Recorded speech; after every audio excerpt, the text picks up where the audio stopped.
โตอะระหะโตสัมมาสัมพุทธัสสะโฮมมาจาโลกาทิปติสัมปติกาตันสาลีอานาทิวาลังอาญาจาทังสันติทัสันตาปาลาสาคาสาติกา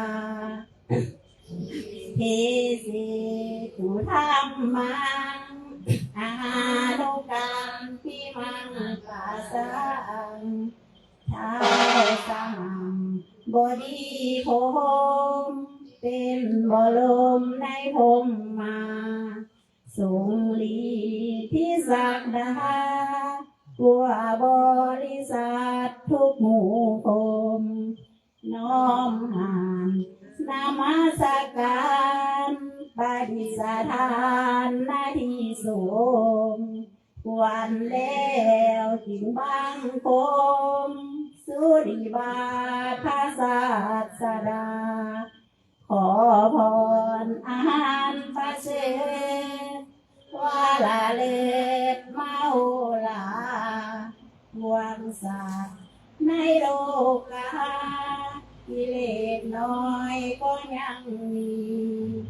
ขอองค์พระยอมปาดสุธรรมานอรุจีโปรดปวงภาษาดีท่านจงโปรดแสดงธรรมขอมีมนต์เถิดข้าน้อยท่านผู้มีวิสาเลิศล้ำโปรดแสดงภาษาธรรมเทศนาและวาทีเพื่อให้สำเร็จผลแก่ปวงส่วนบรรดามีสู่สุขเกษมสีสมดังเจตนาเถิดสาธุขน้อยขอละทางมีมนต์เถิดขน้อยสาธุขน้อย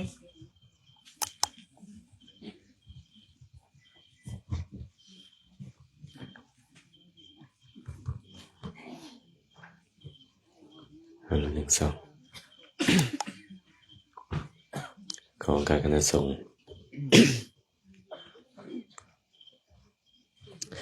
ขอโอกาสครูบาอาจารย์กล่าวสิ่งละอันพันละหน่อยนามัตถุรัตนตยัสสะขอความนอบน้อมของข้าพระเจ้าจงมีแด่พระรัตนตรัยอภิวันทนาน้อมพระจอมไตรอันล้ำค่าพระพุทธาผู้โลกตั้งเป็นองค์แก้วหน่วยปฐมอภิวาทกราบก้มพระธรรมส่องผ่องใสเลิศวิไลงามงดดังสุรีแยงพื้นผู้เป็นพื้นหน้าบุญล้นพระสังโฆองค์เอกวันธนานบใบขมากรมกราบการขอถวายความเคารพครูบาอาจารย์พระสงฆ์สามเณรทุกรูปทุกองค์ขอโอกาสกล่าวธรรมะขอความสุขความเจริญจงบังเกิดมีแก่ญาติธรรมเมื่อสุขสุขคนที่สละเวลามาร่วมกันเจริญกุศลในทรงประกรรมของมื้อนี้ลำดับต่อไปพร้อมกันฟังธรรมด้วยความเคารพปราภวันตังปุริสังมายังปุจฉามโคตมังภาควันตังพุทธุมาคัมมากิงปราภวโตโมขังสุวิชาโนภวังโหติทุวิชาโนปราภโวธัมมกามโมภวังโหติธัมมเทสิปราภโวอิติเหตังวิชานามะปัฏฐโมโสปราภโว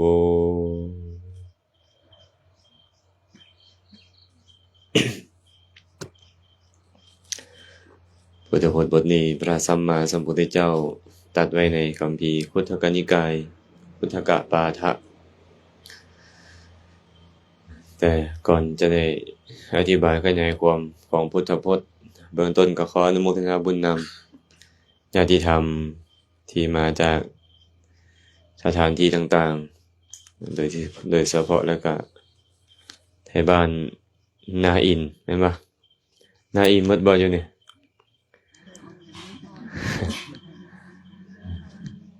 น้ำทอนก็มีเนาะหลายบ้านเป็นปะทางเบงก็มา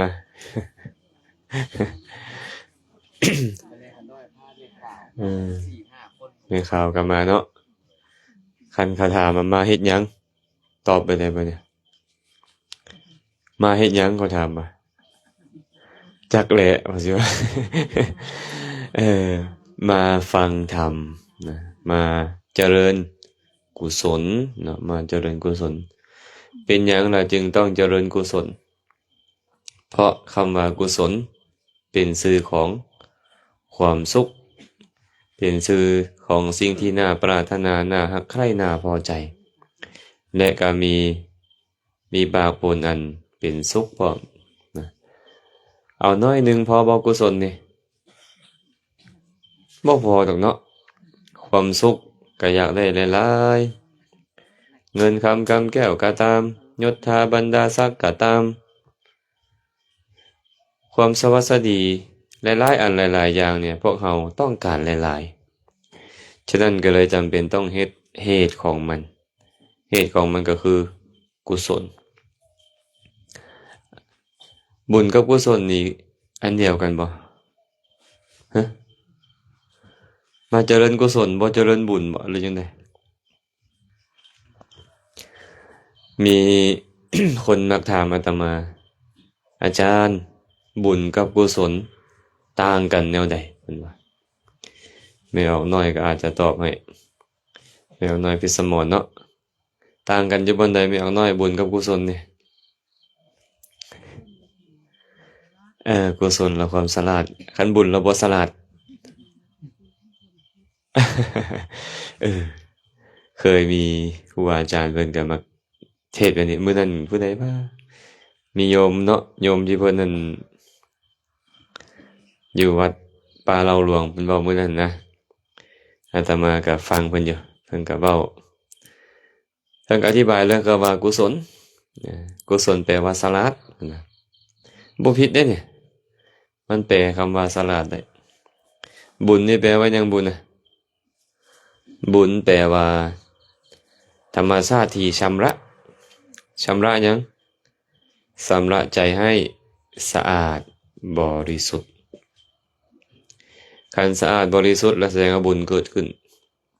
กุศลนั้นแปลได้หลายอย่างเนาะเฮาละมักแปลแต่มันว่าสลัดเดี๋ยวนี้เฮาก็เลยเข้าใจว่าบุญนั้นสลัด แต่กุศลนี่นะมันมาจากกุสะธาตุก็ได้ที่แปลว่ากำจัด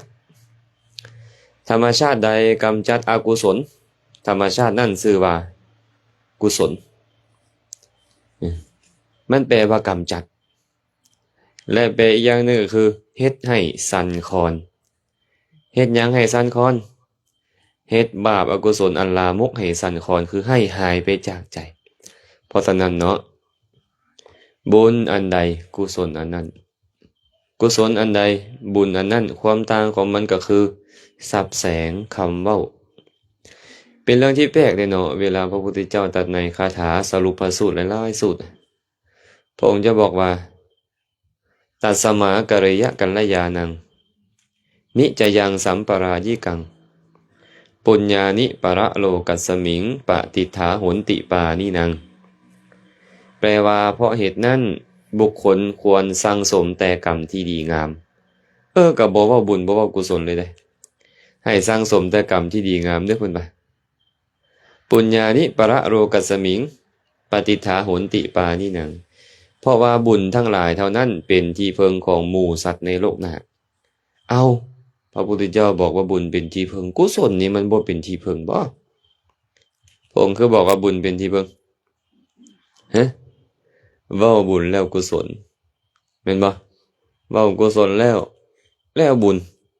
เพราะว่าอันเดียวกันต่างแต่ชื่อเนาะต่างแต่ชื่อในคัมภีร์คุตตกนิกายอิติวุตตกะพระผู้มีพระภาคเจ้าตรัสคาถาหนึ่งเอาไว้ในปุญญสูตรที่พระองค์บอกว่าอย่าย่านกลัวต่อบุญเลยเพราะบุญเป็นธรรมชาติที่น่าปรารถนาน่ารักใคร่น่าพอใจเห็นปะและพระองค์ไปสรุปคาถาไว้แบบนี้ว่า ปุญญเมวะโสสิกเขยะอายะตักขังสุขุทรยังทานันจะสัมมจริยันจะเมตตาจิตันจะภาวเยเอเตธัมเมภาวยิตวาตโยสุขะสมุทะเยอภยาปัจฉังสุขังโลกังปันดิโตอุปปัชชติแปลว่าบุคคลผู้ปรารถนาความสุขอันยิ่งขึ้นไปควรศึกษาในบุญคือทานันจะแปลว่าทานสมจริยันจะความประพฤติสม่ำเสมอคือศีลเมตตาจิตตันจะภาวเยควรเจริญเมตตาจิตบุคคลใดก็ตามเจริญทำอันเป็นเหตุแห่งความสุขสามประการนี้แล้วคือทานศีลและเมตตานี้แล้วละโลกนี้ไปแล้วยอมเข้าถึงโลกอันเกษมเป็นสุขบ่มีที่เบียดเบียนในพระสูตรนี่บอกทางทานกับแม่นบุญศีลกับแม่นบุญภาวนามีเมตตาเป็นต้นกับเป็นบุญหลายคนมักว่าไว้นี่ว่าทานนี่เป็นบุญบ่แม่นกุศลว่าซั่นคันภาวนาจังเป็นกุศลว่าซั่นเพราะว่าไปแปรศัพท์เด้ไปแปรศัพท์มันก็เลยแปลได้แนวนั้นคันเฮาไปอธิบายศัพท์นี่บ่ได้เลยต้องเบิ่งความหมายของมันพร้อมเนาะฉะนั้นบุญกับกุศลอันเดียวกันบ่ได้แม่นคนละอย่างต่างแต่ชื่ออย่างเช่นเฮาเอิ้นพระพุทธเจ้าเฮาเอิ้นว่าพระสัมมาสัมพุทธเจ้าแม่นบ่เอิ้นว่าทศพลได้บ่ฮะเอิ้นได้เนาะพระทศพลเอิ้นว่าพระโลกนาถได้บ่ได้เอิ้นว่าพระจอมมุนีได้บ่ได้เอิ้นว่าพระตถาคตได้บ่ได้เอิ้นว่าพระสุคตได้บ่ได้อีกนะโอ้เอิ้นได้หลายแนวเนาะแต่คนละคนบ่คันไปที่บายซับต่างกันบ่ล่ะก็ต่างกันแหละทศพลก็มีกำลัง10อย่างสัมมาสัมพุทธะก็ตรัสรู้ชอบได้โดยพระองค์เองพระโลกนาถกับผู้เป็นที่พึ่งของโลกพระจอมมุนีกับผู้สูงทรงที่สุดผู้สงบอย่างสูงสุดมันก็ต่างกันและคันคำเว้านั้นแม่นบ่แต่สภาวะคือความจริงก็คือพระสัมมาสัมพุทธเจ้านั่นเองชั้นใดบุญกุศลกัลยาณธรรมหรือว่าภัทธธรรมเป็นต้นก็เป็นชื่อของบุญนั่นแหละฉะนั้นมื้อนี้เฮาก็เลยมาเจริญกุศลบุญเอาวะบ่เอากะอันเดียวกันนั่นแหละ อันเดียวกันเนาะบุญกับกุศลอันเดียวกันต่างแต่คำเว้าแม่ออกอยู่ทางหน้าเนี่ยชื่อหยังก็เป็นแม่ใหญ่อันว่าแขนหักขาหักนี่นะชื่อหยังก็แม่เพียงลูกชายชื่อหยังแก้วมณีเอาคันมีคนเอิ้นว่าแม่เพียงผู้หนึงเอิ้นว่าแม่แก้วมณีคนละคนบ่ถามว่าอันแม่ของเฒ่าแก้วมณีนี่กับแม่เพียงนี่คนละคนบ่คนเดียวกันคนเดียวกันเนาะมีแม่ออกหนึ่งเพิ่นชื่อว่าปุ้ยนะครับเพิ่นชื่อว่าสิริพร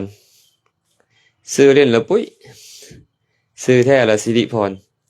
คันถ้าหากเข้าไปยินเมียนห่วยปุ้ยมันกับมีความหมายบางสิสิริพรมีความหมายว่านั่นมันต้องคนละคนแหละได้บ่บ่แม่นเลยนะเวลาที่พระผู้มีพระภาคเจ้าอยากสื่อธรรมะ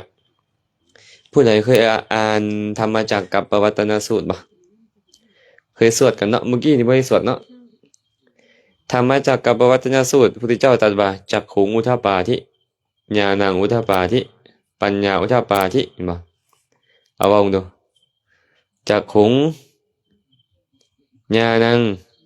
ปัญญาวิชชาอาโลกะแสงสว่างดวงตาเกิดขึ้นแล้วญาณเกิดขึ้นแล้วปัญญาเกิดขึ้นแล้ววิชชาเกิดขึ้นแล้วแสงสว่างเกิดขึ้นแล้วอันเดียวกันนั่นแหละแต่เว้าถึง5 รอบเว้าอย่างลวงหลายก็เดียวกันเนาะเว้าที่ปัญญาก็แล้วตัวพระพุทธเจ้าก็ได้เพิ่นอยากเว้านะอย่าไปลำไรนำเพิ่นปานนั้นเฮามีหน้าที่ฟัง อันเดียวกันนั่นแหละจักขุงก็คือดวงตาคือปัญญาบ่แม่นดวงตาแท้ ญาณกับความรู้ปัญญากับความรู้วิชากับความรู้แสงสว่างกับความรู้เฮ็ดให้สว่างอันเดียวกันน่ะแต่บ่จังหาซื้อคันไปอธิบายซื้อคนละเรื่องเลยเด้นี่เนาะแต่สภาวะอันเดียวกัน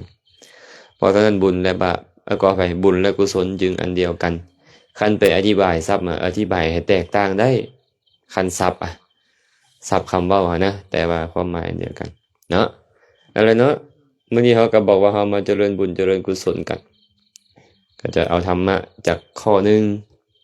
มากล่าวสู่ฟังบ่ฮู้ว่าสินอนหลับก่อนกันบ่เด้อแต่ก็สิอธิบายไปเทื่อละหน่อยอาตมาสอนคาถานึงเมื่อกี้นี้ว่าปาราภวันตังปุริสัง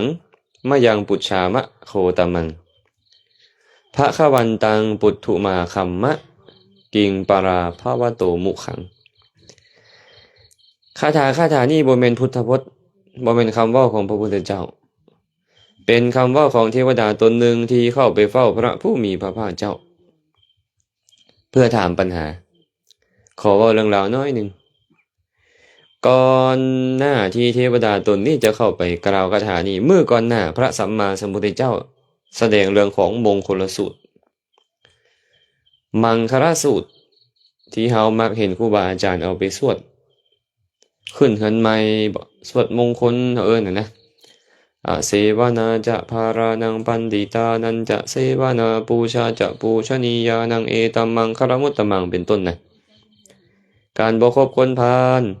การคบบัณฑิตการบูชาทานที่ควรบูชาเป็นสิริมงคลอันสูงสุดอันนี้หลังจากเทวดาทั้งหลายฟังทำจบลงบรรลุเป็นหลายโกฏจะบ่ฮู้ว่าพวกเขาไปอยู่ไสตอนนั้นแต่เทวดาบรรลุไปหลายโกฏเว้าเรื่องเหตุของความเจริญที่เขาเอิ้นว่ามงคล38มื้อต่อมาบัดเนี่ยเทวดาจำนวนหลายเข้าไปเฝ้าพระผู้มีพระภาคเจ้าอีกในที่นั่นแหละเทวดาตนหนึ่งก็เลยไปกล่าวคาถานี้ปาราภวันตังปุริสังมะยังปุจฉามะโคตมังภะคะวันตังปุถุมาคัมมะกิงปาราภวโตมุขังพวกข้าพระเจ้าทั้งหลายมาเพื่อถามทานผู้เจริญทานพระผู้มีพระภาคเจ้า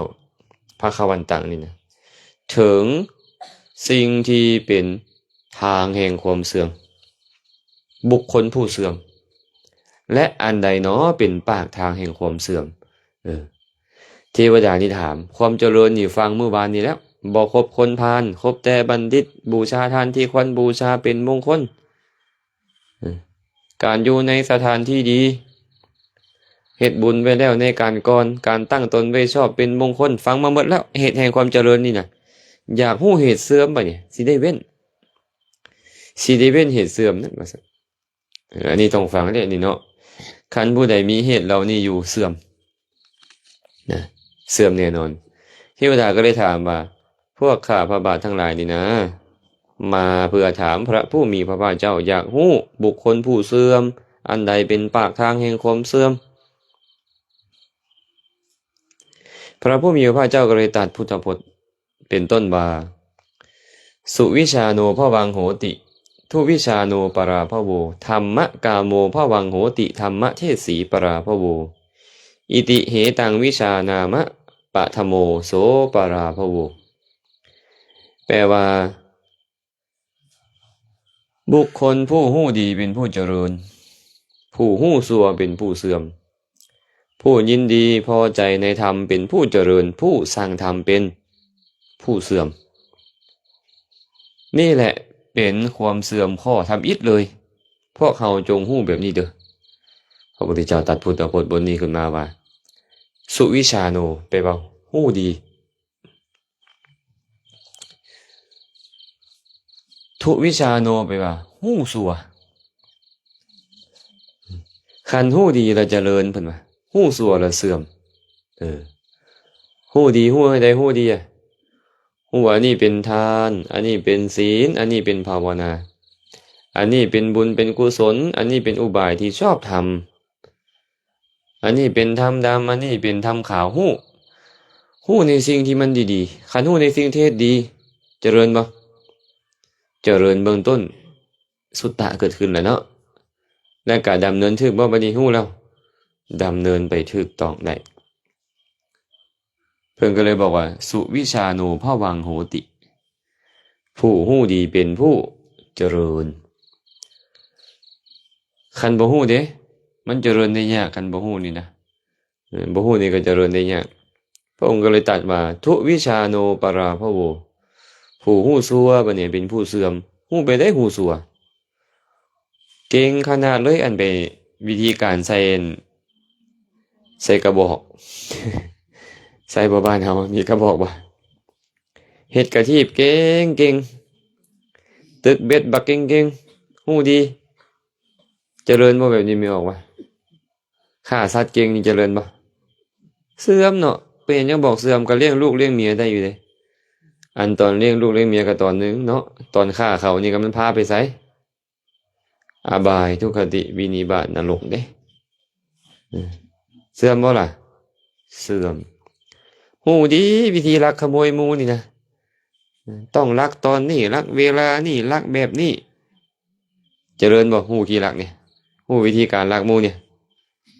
บ่มีทางโกงหมู่ก็เก่งอาตมาเคยเห็นมีหมู่อยู่ผู้หนึ่งเขาเจ้ามักเว้าว่าไปเรียนคาถามากินความคิดเขาเคยได้ยินบ่พอฮะคาถามากินความคิดบ่ซั่นแม่นยังล่ะว่าคาลมดีเอาแท้ว่าไปลมกับผู้ใดก็ได้จกเงินให้เราอันองค์นี้นี่นะตายทั้งๆที่ก็ฮู้อยู่แต่ก่อนหน้านี่ว่าองค์นี้นี่เป็นคนที่มักหลอกลวงหมู่ผู้ใดก็ฮู้บาดเราไปขอยืมเงินตนใดได้จกให้เราตลอด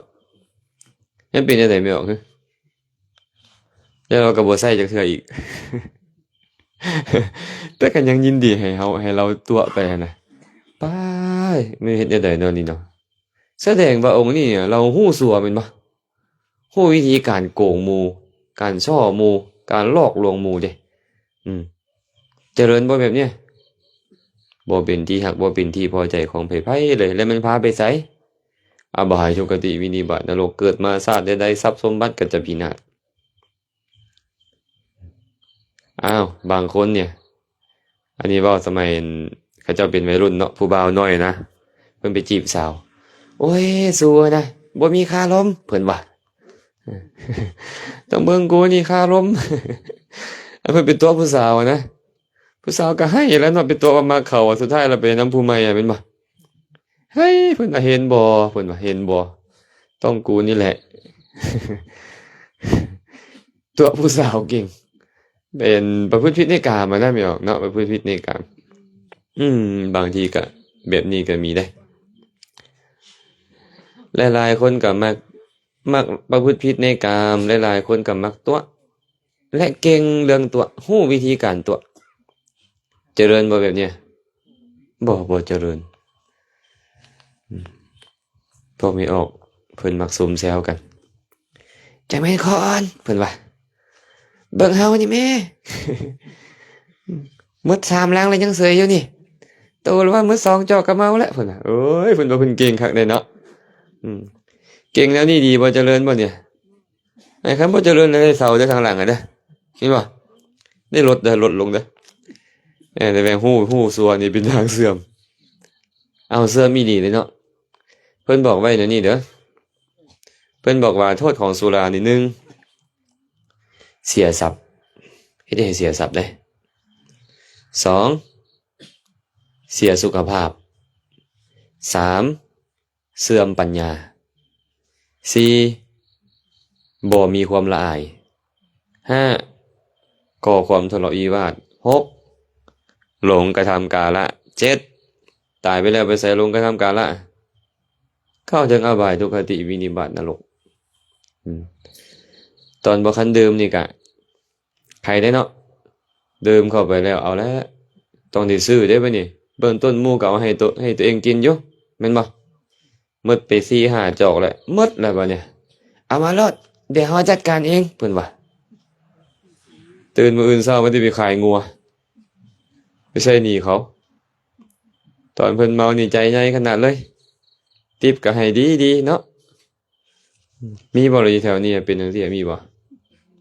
ผู้ใดซี่ให้เบิ่งหมู่ดูฮะผู้ยิ้มอยู่หั่นบ่มีอีหลีเลยเนาะมีอะไรแบบนี้เสียทรัพย์นี่เห็นบ่เสียทรัพย์สองนี่ล่ะเสียสุขภาพกินไปกินมาตับแข็งแม่นบ่บางเทื่อก็เจ็บหัวมัวเก้า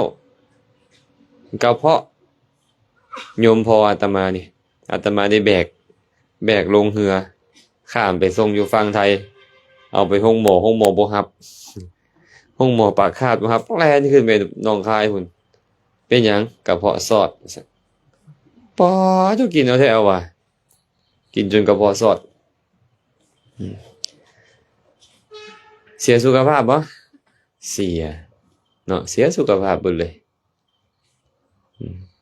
เสื่อมปัญญาสมองก็เริ่มบ่ดีเด้กินหลายเข้าไปคิดหยังก็คิดบ่ค่อยออกคือหมู่ปัญญามันบ่ค่อยมีเนาะ4เด้บ่มีความละอายดื่มน้ำเมาเข้าไปแล้วบ่ละอายตอนเพิ่นบ่ดื่มนี่โอ้ยมิดเงียบหมู่ถาม10คำจึงตอบเท่านึงมาดื่มเข้าไปหน่อยนึงร้องเพลงเป็นทุกเพลงลำตั้งวงตั้งวายเป็นหมด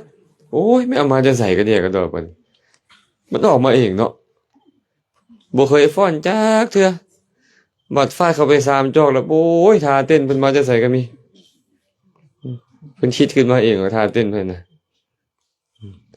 แบบนี้นะเป็นบ่ตอนบ่คันดื่มห้องน้ำไปเข้าห้องน้ำมีก่อนอยู่3อันใส่หมด3อันยันหมู่เห็นฟาดไป 4-5 จอกเลยนางฟาดลงต่อหน้าหมู่หันรถเปิดส่งเอาแล้วก็เบ่งแซ่รถโอ้มันละอายบ่แบบนี้เอ้ามันบ่มีความละอายเลยบางคนก็แม่นหันหลังใส่หมู่แล้วก็แม่นเอารถนะมันทายปัสสาวะอีหยังแถวนั้นน่ะแม่นบ่พอไม่ออกว่าสิอายไปคนเมามาพอเสือเด้อพวกอยู่ทางหลังเด้อเปิดวิดีโอไว้นักตั้งแต่ยังบ่คันได้กินแล้วเริ่มกินไปจนฮอดมันตอนสิเลิกจังปิดวิดีโอแล้วมานั่งเบิ่งบัดนี้พฤติกรรมของตัวเองเป็นจังไดเด้บ่มีดอกความละอายเห็นบ่ก่อความทะเลาะวิวาทบัดนี้อันที่ตีกันฆ่ากันฟันกันก็ย้อนเมานี่แหละแม่นบ่วัยรุ่นบ้านนั่นวัยรุ่นบ้านนี่แหละตีกันฆ่ากันฟันแทงกันคันบ่ตีกับหมู่กับมาตีกับครอบกับครัวมาโวยมาวายมาผิดมาเถียงกันในครอบในครัวนั่นดีบ่เนี่ยดื่มน้ำเมานี่ดีบ่ทางพุ่นน่ะดีบ่คันบ่ดีเฮาต้องเฮ็ดจังได๋ลดละเลิกบางทีมันเลิกยากเนาะเลิกยากบ่โอ้ยากเด้ยากขนาดเลยแต่ว่ามันต้องมีวิธีการไว้หั่นนะมันทิ่มบาดเดียวบ่ได้ก็ค่อยๆลดมันเคยกินเอาแท้เอาว่าจนเมื่อเฮือนบ่เป็นก็ลดลงเนาะลดลงให้พอเมื่อเฮือนได้แล้วก็ลดลงไปเรื่อยๆละนี่ล่ะเคยกินดุๆก็ให้มันห่างๆเด้อ้าว2มื้อ3มื้อเทื่อนึงบ่อาทิตย์นึงเทื่อนึงเดือนนึงเทื่อนึงไปเรื่อยหั่นนะนี่เอิ้นว่าละสุดท้ายก็เลิกเฮาก็ฮู้ว่ามันบ่ดีเด้อันนี้ยังบ่พอใส่นี่5ข้อเนี่ยข้อที่6นี่อันตรายนี่เลิกตายและเลิกตายแล้วมันจะไปอบายเลิกตายแล้วไปอบายคุ้มบ่พ่อไม่ออกว่าดื่มเหล้า20-30 ปีไปอยู่นรก300 ล้านปีไหวบ่ล่ะพวกเขาคันบ่ไหวต้องเอาไปคิดเด้อฝากให้คิดเด้อบ่เซาก็อย่าแต่เอาให้ไปคิดเนาะคันฮู้แบบนี้นี่นะฮู้วิธีการกินให้คอแข็งเนี่ยดีบ่เจริญบ่ดอกเนาะอาตมาไปเห็นนั่นพวกไม่ออกพวกมูกันฮะตอนสมัยเป็นคฤหัสถ์พุ่นดอก20 ปีก่อนพุ่นดอกพวกเพิ่นไปกินยาคุมใส่มันก็บ่เมาสินะเนาะเขาว่าเขาเว้าให้ฟังกันนะสุเจ้าไปกินหยังมาก็คือบ่เมาจังซี่กินยาคุมเพิ่นว่ากินยาคุมกำเนิดหยังเพิ่นน่ะแล้วบ่เมาว่าซั่น โอ้มันก็แม่นแท้วะนี่แม่นแท้บ่ผมอยู่เคยบ่อันนี้มันจะมาถามกับเจ้าตรงเด้อคำว่าเป็นอย่างนั้นซื้อเหล้าก็บักแพงๆกินเอาแท้ว่าเราบ่อยากเมาสิกินเฮ็ดหยังเนาะแม่นบ่เดี๋ยวว่ากินแล้วอยากเมา กินน้ำเมาแต่ว่าสลัดนะเพราะเพิ่นสลัดการสั่นพระสัมมาสัมพุทธเจ้าก็เลยบอกว่าผู้ฮู้ซั่วเป็นผู้เสื่อมเป็นผู้เสื่อมได้ฮู้ส่อเสียดคนอื่นฮู้ด่าว่าคนอื่นฮู้เว้าเรื่องราวผู้เจ้อเห็นบ่ตลกเขาเจ้ามั่มจกมกบ่เท่งเถิดเทิงอีหยังต่างๆกันนะเมาได้หมดมื้อเว้าให้เขาเจ้าหัวนะเจริญบ่แบบเนี้ยเจริญหรือบ่เจริญเขารวยเด้อล่ะเนาะเขาเจ้ารวยได้พวกตลกนี่ก็ได้เนาะแต่ว่าอันนั้นเป็นผลของความดีที่เขาเฮ็ดในอดีตแล้วมันเป็นปัจจัยให้เขาเจริญแบบนั้นแต่ว่าพระพุทธเจ้าตรัสแบบนี้ได้ภิกขุทั้งหลายสัมภปราปะคือคำเว้าเพ้อเจ้อเหลวไหลอันบุคคลเจริญกระทำให้หลายแล้วยอมเฮ็ดบุคคลนั้นให้เขาถึงอบายทุกขติวินิบาตนรกโทษอย่างเบาที่สุดยอมเฮ็ดบุคคลนั้นผู้เข้าถึงความเป็นมนุษย์แล้วให้มีวาจาบ่น่าเชื่อถือเว้าอีหยังอ้างรักอ้างทานไปได้เขาก็บ่เชื่อถือมาสังเกตเบิ่งเด้อบางคนนี่นะเว้าอีหยังคนก็เอาตามเบิดแต่บางคนเว้าดีมีหลักมีการเขาก็บ่สนใจเขาบ่เชื่อถือย้อนหยังเหตุอดีตตนเองมักเว้าเพ้อเจ้อเลวไหลเนาะอันนี้เก่งแบบนี้ฮู้แบบนี้เสื่อมพระพุทธเจ้าเลยบอกว่าทุวิชาโนปราภโวฮู้บ่ดีนี่เสื่อมธรรมกาโมภวังโหติผู้ยินดีพอใจในธรรมเป็นผู้เจริญยินดีในการฟังยินดีในการนำไปพินิจพิจารณายินดีในการนำไปประพฤติปฏิบัติเจริญขันผู้ยินดีได้ตรงกันข้ามนี่แหละธรรมเทศสีปราภโวผู้สั่งธรรมเป็นผู้เสื่อมมาเนี่ยบ่พอใจในการที่จะฟังบ่ยินดีในการฟังบ่ยินดีในการไปพินิจพิจารณาบ่ยินดีในการไปปฏิบัติมันก็เสื่อมแล้วแม่นบ่มันก็เสื่อมฉะนั้นพวกเขาก็เลยต้องเป็นผู้ยินดีคันบ่ยินดีเสื่อมนี่แหละเป็นความเสื่อมข้อที่แรกพระพุทธเจ้าบอกเด้อความเสื่อมข้อที่แรกคือหยังฮู้ซั่วสั่งธรรมขันสองอย่างนี้มาละเสื่อมแน่นอนพระพุทธเจ้าตรัสต่อไปว่าบุคคลใดยินดีพอใจคบอสัตบุรุษคบคนพาลบ่ยินดีพอใจในการคบสัตบุรุษยินดีพอใจในธรรมของอสัตบุรุษนั่นนี่แหละเป็นความเสื่อมเป็นปากทางแห่งความเสื่อมอีกประการหนึ่งคบแต่คนชั่วเป็นมิตรคนดีสัตบุรุษนักปราชญ์บ่เข้าไปหาธรรมของสัตบุรุษยินดีธรรมของสัตบุรุษเป็นหยังการเฮ็ดชั่วเว้าชั่วคิดชั่วเอิ้นว่าธรรมของสัตบุรุษตัวเองดันไปยินดีแนวนั้นดันไปพอใจแนวนั้นเห็นคนด่ากันไปพอใจโดยเฉพาะเกี่ยวกับการเมืองเนาะเคยฟังข่าวป่ะเขาด่ากันเขาเสียดสีกันโอ้ยเพิ่นเสียเอาแท้ว่ะสมัยพู้นอาตมาบวชใหม่ๆบ่ตอนนั้นหรือว่ายังบ่ได้บวชสมบวชจากสมัยเสื้อแดงเสื้อหยังไงน่าจะบวชใหม่ๆเนาะบ่ไปฟังเขาป่าใส่เนาะใจมันเคิมไปนะเขาซ้อเสียดกันนะเขาซ้อเสียดกันเขาด่ากันเพิ่นก็เสียเฮิมอยู่อันนี้เอิ้นว่าชอบใจในหยังนี่ในธรรมของอาสัตบุรุษเสื่อมแล้วกุศลมันเสื่อมก่อนเบื้องต้นบาปอกุศลมันเกิดขึ้นแล้วก็พาให้เขาถึงอบายทุกขติวินิบาตนรกความฉะนั้นเด้อการคบคนชั่วนั่นเองยินดีในการคบคนชั่วบ่ยินดีในการคบบัณฑิตนั่นเองเป็นปากทางแห่งความเสื่อมอีกประการหนึ่ง เอออีกประการหนึ่งพระองค์บอกว่าบุคคลผู้มักนอน เป็นคนบ่ขยันหมั่นเพียรเกียจคร้านมักกินเป็นผู้ที่โกรธง่ายนี่ก็เป็นปากทางแห่งความเสื่อมเพื่อนนี่มักนอนมักกินขี้ข้านมักง่ายและก็เป็นคนมักโกรธพวกเขามักคนขี้ข้านบ่อยากได้บ่ลูกเคยขี้ข้านน่ะบ่มักเนาะลูกไผ่ขี้ข้านก็บ่มักเด้อเห็นบ่บ่แม่นแต่ลูกเคยลูกไผ่ขี้ข้านก็บ่มักแม่นบ่บุคคลใดก็ตามเด้อมักนอนเพิ่นว่ามักกินขี้ข้านมักง่ายและเป็นผู้มักโกรธนี่เป็นปากทางแห่งความเสื่อมอีกประการหนึ่งบ่มีผู้ใดมักเนาะคนแบบเนี้ยบ่มีผู้ใดมักมักบ่คนขี้โกรธนะอยู่นำยากอยู่ได้เนาะ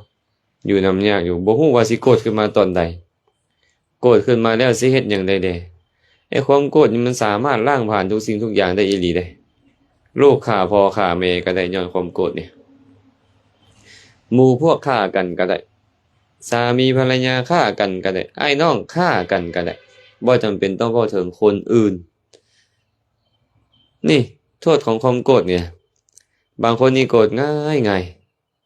โกรธง่ายคันโกรธง่ายหายไวกับใครเนาะบางคนโกรธง่ายพร้อมนานหายพร้อมอันนี้ก็ทุกตัวเองกันดอกวะแล้วก็บ่มีผู้ใดอยากเข้าใกล้นำเป็นปากทางแห่งความเสื่อมแบบนี้แหละกุศลเสื่อมเข้าถึงอบายทุกขติวินิบาตนรกเกิดมาพบชาติใดๆก็ขี้ให้ท่ายเปผิวพรรณวรรณะบ่ผ่องใสบ่งดงามนี่เป็นปากทางแห่งความเสื่อมอีกประการหนึ่งบ่อยากเสื่อมต้อง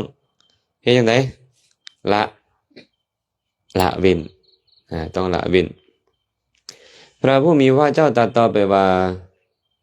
อีกประการหนึ่งบุคคลผู้มีความสามารถแต่บ่เลี้ยงดูมารดาผู้แก่เฒ่าผู้ล่วงการผ่านวัยล่วงเลยความเป็นหนุ่มสาวไปแล้วแม่นี่ก็เป็นปากทางแห่งความเสื่อมอีกประการหนึ่งบ่เลี้ยงดูพ่อแม่คนบ่เลี้ยงดูพ่อแม่เอิ้นว่าคนประเภทใดกะตัญญูกตัญญูแปลว่าผู้บ่ฮู้คุณคน มีบ่บ้านเฮาบ้านนาอินน่าจะบ่มีน่าจะมีแต่แถวบ้านอาตมาพุ่นล่ะคนอกตัญญูมีความสามารถแต่บ่เลี้ยงดูพ่อแม่พุ่นน่ะตัวเองเฮ็ดได้อยู่เงินคำกำแก้วก็มีข้าวน้ำซ้ำปลาก็มีผ้าพรทอนสบายก็มีพ่อแม่ก็ต้องการความช่วยเหลือต้องการการดูแลแต่ตัวเองบ่ยอมเลี้ยงดูพ่อแม่นี่แหละเป็นปากทางแห่งความเสื่อมและเคยมีคนถามอาตมาอาจารย์ข้าน้อยมาเฮ็ดเวียกอยู่เมืองนอกพ่อแม่เพิ่นอยู่ประเทศลาวพุ่นบ่มีโอกาสได้ไปเลี้ยงดูพ่อแม่เลยโดนๆก็ส่งเงินไปให้ให้น้องหันหาข้าวน้ำซ้ำปลาไปให้เพิ่นเจ็บป่วยก็พาเพิ่นไปโรงหมอข้าน้อยนี่น่ะสิชื่อว่าคนอกตัญญูบ่ชื่อว่าบ่เลี้ยงดูพ่อแม่บ่ข้าน้อยว่าซั่นการเลี้ยงดูพ่อแม่เนาะคันมีความสามารถเฮ็ดได้หากอยู่ใกล้ก็ควรที่จะเฮ็ดช่วยเหลือให้เต็มที่แต่ในกรณีบ่ได้อยู่ใกล้นี่ล่ะส่งเงินส่งทองให้บ่ถามข่าวก็ยังดีอยู่เด้พ่อแม่นี่นะบางทีนี่เนาะเขาเจ้าก็บ่ได้ต้องการเงินคำกำแก้วจากเฮาเด้เขาแค่อยากได้ยินคำว่าลูกเขาเป็นคนดีลูกเขาเป็นคนดีบ่เฮ็ดในสิ่งที่บ่ดีบางเทื่อเขาก็อยากแค่กินข้าวนำบางเทื่อบางคนนี่นะถ้าลูกปีหนึ่งมาเทื่อนึงใกล้ฮอดเวลาลูกมาช่วงสงกรานต์ ท้าแล้วท้าอีกท้าลูกท้าเต้ามากินข้าวนํบ่มีเลยลูกบางคนเนี่ยเบิ่งดูหั่นน่ะบางคนนี่ว่าแม่นบ่แม่นพ่อเป็นแม่ตัวเองเคยได้ยินเรื่องมหาแดงบ่อาจารย์สมภพโสติปัญโยเพิ่นเคยเล่าเรื่องมหาแดงเพิ่นไปบวชอยู่กรุงเทพกรุงไทยเนาะบวชแล้วก็เรียนเก่งเรียนบาลีเรียนธรรมะอะไรเนาะจบเป็นมหาปทเก้าพุ่นแหละจบมาได้เป็นเจ้าคุณแดงบ่ได้บ่เนี่ย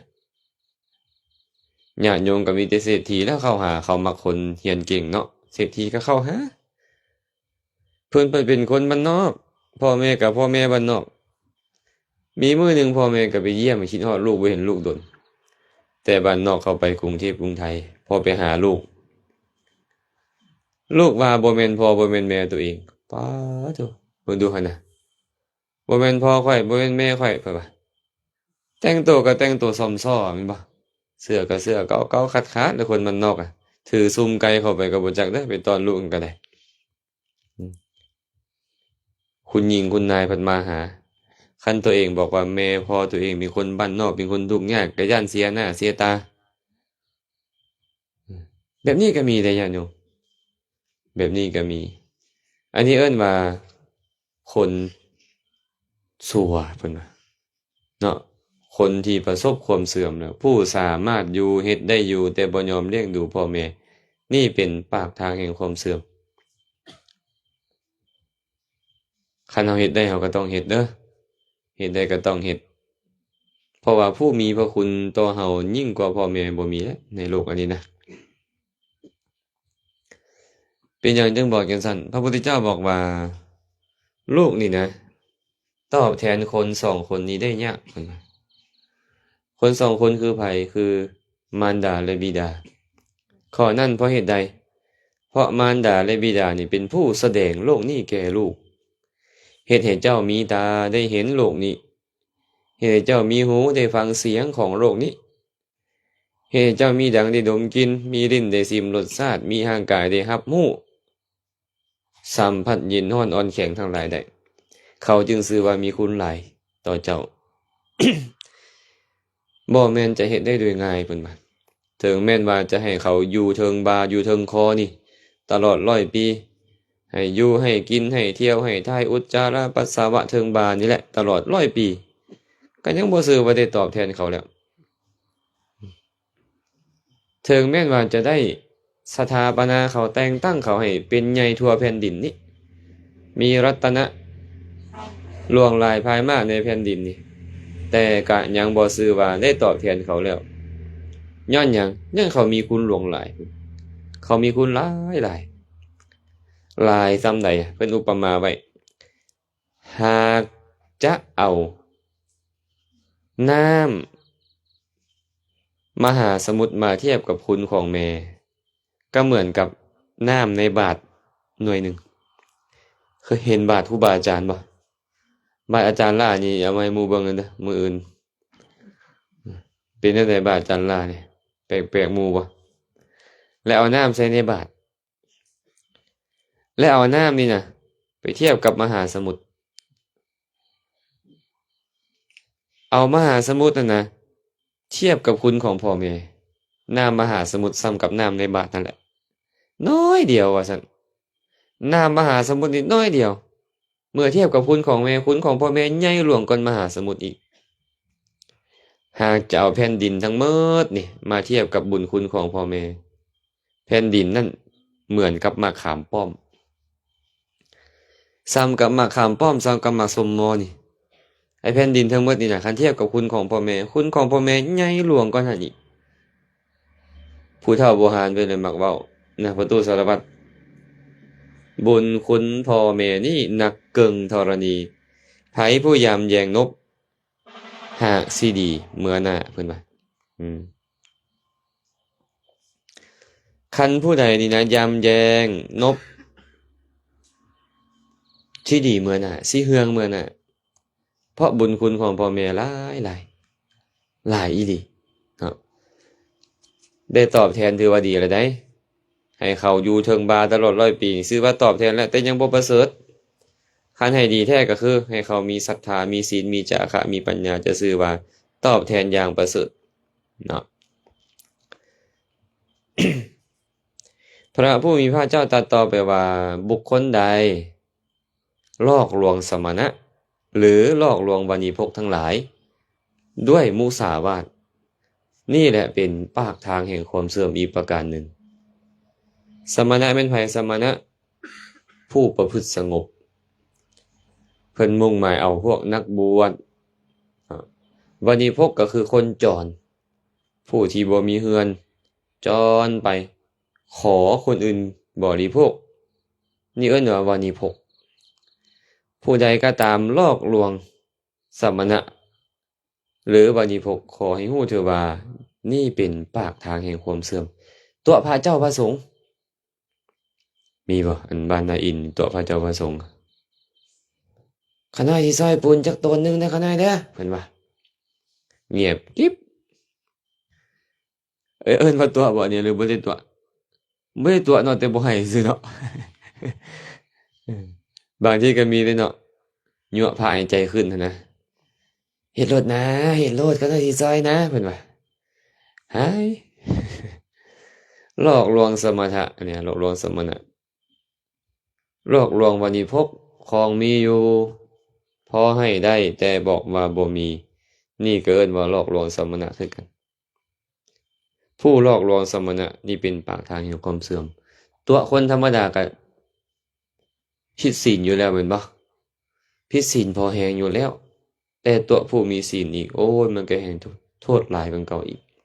ฉะนั้นผู้ใดก็ตามหลอกลวงสมณะจึงเป็นปากทางแห่งความเสื่อมอีกประการหนึ่งเคยบ่พอเคยตัวพระเจ้าพระสงฆ์บ่เคยเนาะโอ้ยดีแต่ไทบ้านนาอินเนาะมีแต่คุณดีๆอย่าตัวเพิ่นเด้อเพิ่นบ่อยู่นำได้นี่ได้ยินข่าวว่าเหลือเดี๋ยวพอเฒ่า2เฒ่ายังได้อยู่นี่แม่นบ่ คันตัวเพิ่นแล้วเพิ่นบ่อยู่นำแหละเนาะแห่งหาพระยากได้ซุมื้อนี้นะหาพระยากพระผู้มีพระเจ้าตรัสต่อไปว่าบุคคลใดก็ตามมีข้าวของเงินทองหลายมีของแซ่บหลายแต่ว่าเสื่องอยู่เสื่องกินแต่ผู้เดียวนี่แหละเป็นปากทางแห่งความเสื่อมอีกประการหนึ่งมีทรัพย์หลายแต่กินผู้เดียวเนาะมีทรัพย์หลายกินผู้เดียวนี่เป็นปากทางแห่งความเสื่อมเงินคำกำแก้วกะลายเข้าของกะลายของอยู่ของกินกะลายแต่ว่าเสื่องซ่อนกินแต่ผู้เดียวเพิ่นเอิ้นคนแบบนี้ว่าหยังคนยังเกาะขี้ทีคนขี้ทีดีบ่คนขี้ทีนี่ฮะดีบ่ผู้ใดว่าดีดีแสดงว่าพอตู้นี่เพิ่นมักคนขี้ทีไปหาแต่หมู่ขี้ทีแล้วเบิ่งทรงนี่เนาะคนขี้ทีมักว่าซั่นได้ดีคนขี้ทีนี่บ่ดีดอกแม่นบ่มีผู้ใดมักคนขี้ทีพ่อแม่ก็ยังสั่งลูกขี้ทีแม่นบ่ลูกได้สั่งพ่อแม่ขี้ทีบ่สั่งคือกันเด้มีพระเถระองค์หนึ่งเพิ่นชื่อว่าพระรัฐบาลเพิ่นบ่เคยขอพ่อเพิ่นจักเทื่อตั้งแต่เพิ่นไปบวชนี่นะพ่อเพิ่นรวยพ่อเพิ่นนี่นะรวยแท้รวยว่ารวยหลายนะคนอื่นก็ไปขอเข้าขอของนำพ่อเพิ่นก็เลยเหลือใจก็เลยไปบอกให้ลูกชายรัฐบาลเอ้ยคนอื่นบ่ฮู้จักกันซ้ำเขายังมาขอพ่อตลอดเจ้าเป็นลูกชายพ่อแท้ๆเป็นหยังเจ้าคือบ่ขอพ่อว่าซั่นพระรัฐบาลก็เลยบอกว่าคนขอยอมบ่เป็นที่ฮักของผู้ถูกขอส่วนผู้ขอเมื่อบ่ได้ก็ยอมสั่งผู้ถูกขอคือกันผู้ไปขอแล้วเขาบ่ให้ก็สั่งเขาแม่นบ่นี่สั่งคือกันเด้กันซั่นผู้ขอหลายหมู่ก็สั่งหมู่ไปขอดูบ่ให้หมู่ก็สั่งอีกอันผู้ถูกขอก็ได้แต่ก็บ่คักทั้งสองฝ่ายเลยเนาะ บ่ขอกันละดีที่สุดคันขอก็ขอแบบพระอริยเจ้าพระอริยเจ้าขอแบบไหนพระอริยเจ้าขอโดยวิธีการบ่ออกปากบ่เคลื่อนไหวห่างกายบ่ได้แสดงวิญญัตหยังเพื่อขอบิณฑบาตไปเขามีศรัทธาเขาก็ใส่ให้ซั้นบ่มีศรัทธาแล้วก็กะยานี่เอิ้นว่าขอแบบพระอริยเจ้าเนาะแบบนี้ บุคคลใดเย่อหยิ่งเพราะชาติเพราะทรัพย์เพราะตระกูลดูหมิ่นญาติของตนนี่ก็เป็นปากทางแห่งความเสื่อมอีกประการหนึ่งบางคนนะเขามีชาติกำเนิดดีมีทรัพย์สมบัติหลายมีตระกูลดีก็ไปดูหมิ่นดูแคลนพี่น้องตัวเองพี่น้องมาหาก็ดูหมิ่นเขาคนขี้ทุกข์คนขี้ยากคนบ่มีตระกูลไอ้แบบนี้นะเอิ้นว่าดูหมิ่นญาติของตนนี่เป็นปากทางแห่งความเสื่อมเฮามักบ่เวลาคนดูหมิ่นเฮานี่เฮามักบ่มักเนาะและหากเฮาไปดูหมิ่นเขามักบ่ก็บ่มักคือกันแต่คนบางคนเป็นแบบนี้ตัวเองร่ำรวยกว่าก็ดูหมิ่นคนที่ทุกข์กว่าตัวเองมียศถาบรรดาศักดิ์มีชาติกำเนิดดีกว่าก็ดูหมิ่นคนที่ต้อยกว่าตัวเองคนแบบนี้จึงเป็นผู้เสื่อมกุศลเสื่อมก่อนแล้วเบื้องต้นนะโทษของมันก็คือหมู่บ่มักเข้าถึงอบายทุกขติวินิบาตพร้อมคนมักดูหมิ่นคนอื่น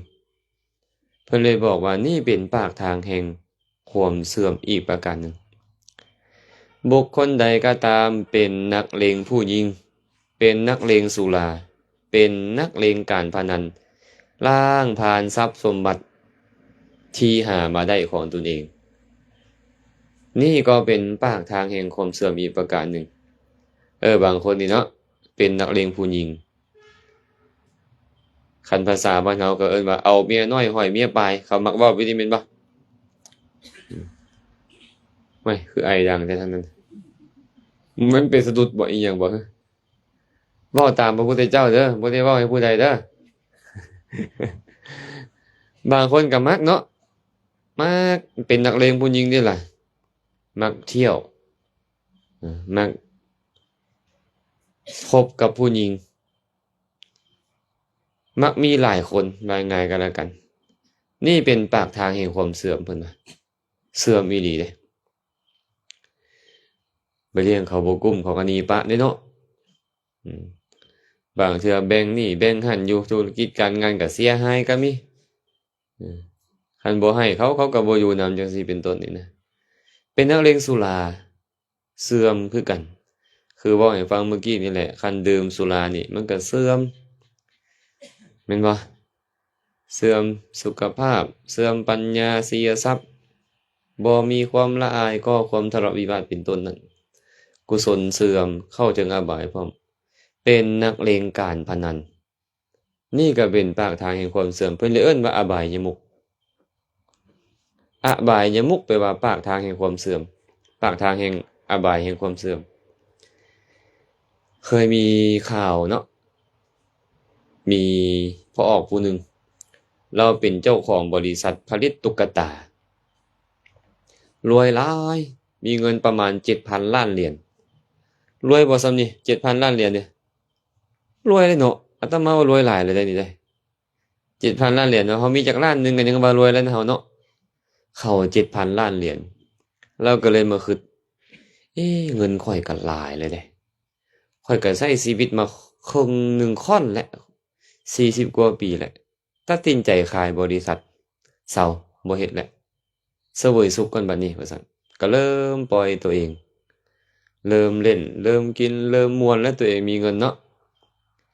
ก็เริ่มดื่มน้ำเมาเข้าไปอายุเวลาก็ไปลองเล่นการพนันของเขานำเด็กกันหน่อยบ่มีปัญหาดอกสินะเริ่มเล่นน้อยนึงพวกคาสิโนอีหยังนี่เนาะอยู่ต่างประเทศนะเขาเจ้านี่นะเขาเจ้าก็สังเกตเด้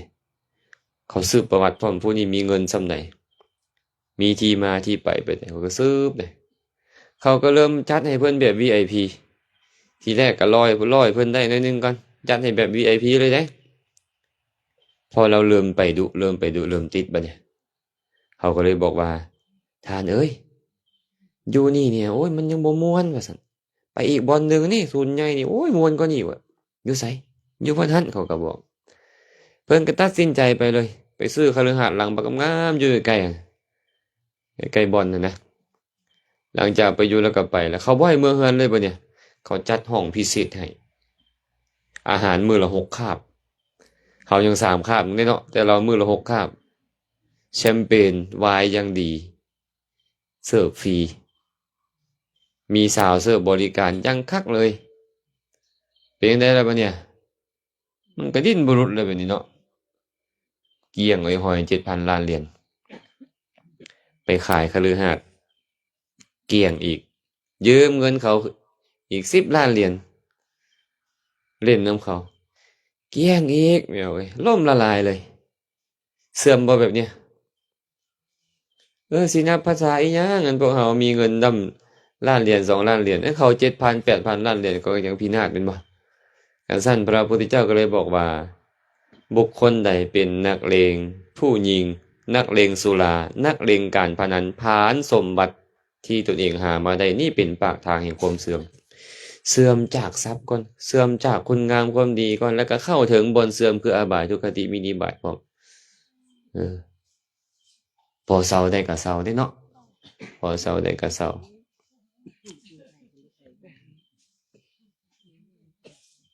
มีบ่ผู้มักเล่นการพนันอยู่เนี่ยมีบ่มีเนาะไทบ้านนี้เนาะคือดีหมดเด้ไทบ้านนี้โอ้มีแต่ผู้ดีๆอันแนวไหนก็บ่มีจักหน่อยแนวอันที่เสื่อมนี่ตายสาธุนำเด้อไม่ออกเด้อบ่มีจักคนเลยแถวนี้เนาะ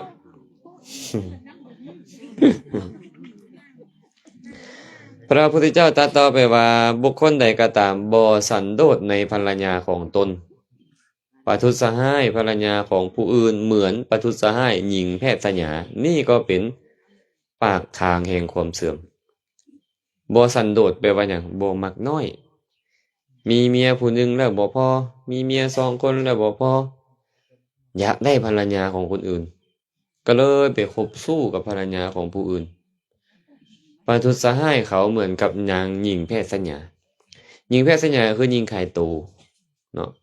หากบุคคลใดเฮ็ดแบบนี้นะขอให้รู้ว่านี่เป็นปากทางแห่งความเสื่อมเพิ่นว่าเบื้องต้นผิดศีลก่อนแล้วแม่นบ่ก่อสร้างศัตรูคันสามีเขาฮู้ขึ้นมาเขาก็ต้องผิดป้องต้องเถียงกันหรืออาจจะผูกอาฆาตผูกพยาบาทเฮาพร้อมเฮาก็เสื่อมจากคุณงามความดีหลังจากแตกกายทำลายแล้วก็เข้าถึงบ่อนเสื่อมก็คืออบายทุกขติมินิบาตอีกนี่แหละเอิ้นว่าปากทางแห่งความเสื่อมอีกประการหนึ่งบ่สันโดษในภรรยาที่ตนเองมีไปแสวงหาภรรยาของผู้อื่นเป็นปากทางแห่งความเสื่อมอีกประการหนึ่งมันเสื่อมเพิ่นเนาะนี่เป็นความเสื่อมอีกประการหนึ่งพระพุทธเจ้าตรัสว่าชายแก่ได้หญิงสาววัยรุ่นเป็นภรรยายอมนอนบ่หลับเพราะความหึงหวงนี่ก็เป็นปากทางแห่งความเสื่อมอายุ80ได้เมียอายุ16เป็นจังได๋ห่วงแล้วเนาะห่วงแล้วตัวเองเฒ่าเลยเด้เมียหนุ่มยันมัวไปเมียไปเล่นบาวบ่เนี่ยนอนบ่หลับแล้วยันเมียไปแม่นบ่เป็นปากทางแห่งความเสื่อมบ่เป็นปากทางแห่งความเสื่อมนี่แหละชายแก่ได้เมียหญิงสาววัยรุ่นยอมนอนบ่หลับเพราะความหึงหวงหึงหวงหลายก็นอนบ่หลับโรคภัยตามหาบ่บัดนี้โรคภัยก็ตามหาห้ามไปนี่ห้ามไปนั่นมันบ่มีความสุขเด้บ่มีความสุขแต่บางคู่เขาก็มีความสุขดีเนาะเขาก็มีความสุขดีแต่ส่วนหลายนะผู้เฒ่ามักห่วงผู้น้อยมักห่วงผู้สาวน้อยห่วงเด็กน้อยเนาะก็เลยเป็นเหตุให้ผิดป้องต้องเถียงกันอยู่หั่นแหละนอนบ่หลับกันอยู่หั่นนี่เป็นปากทางแห่งความเสื่อมอีกประการหนึ่งปัจจุบันนี้น่าจะมีหลายแม่นบ่ยุคสมัยนี้นี่ผู้หญิงหลายผู้ชายน้อย แล้วปรากฏว่าคนส่วนหลายแล้วก็ต้องการความสุขทางกาย ก็คือต้องการทรัพย์สมบัติก็พยายามแสวงหาสามีที่มีเงินจักหน่อยเด้ไอ้วัยรุ่นซุมื้อนี้วัยรุ่นกระท่อมมันสิมีเงินมาจะใส่แม่นบ่แม่นบ่เอาเออไผสิไปมักไอ้วัยรุ่นกระท่อมอ่ะ ขออภัยเด้อคันถือไผกะยาเด้อก็เว้าไปตามเรื่องตามราวว่าวัยรุ่นกระท่อมก็ว่าสิได้เห็นบ่กินแต่กระท่อมอันนี้เว้ากระท่อมซื่อๆเด้คอลลาเจนก็มีเนาะยาบ้ายาเมาก็มีสูบฟินกินซาไปสิแหละจะพอพึ่งพาอาศัยได้บ่คนแบบนี้เอาพอไม่ออกบ่พึ่งพาอาศัยบ่ได้แล้วผู้ใดอยากจะต้องแต่งงานนำแม่นบ่เขาบ่อยากได้ก็พุ่นแหละคนที่มีเงินมีคำได้กับคนที่ตั้งรักตั้งฐานได้อายุ40 50ไปหน้าพุ่นแหละแม่นบ่ก็เลยเลือกผู้เฒ่าดีกว่ามั่นคงเขาบ่กินกระท่อมแล้วผู้เฒ่าแต่ว่าอาจจะกินมากเด้ออาจจะยำมากเลยผู้เฒ่าเลยรักษาแข้วอันแข้วร้อนเนาะบ้านนี้ชายหนุ่มเฒ่าชายเฒ่าได้เมียหนุ่มบัดนี้มันก็เลยห่วงแหละก็เป็นให้ผิดป้องเป็นเหตุให้ผิดป้องต้องเถียงกันเนาะเป็นเหตุให้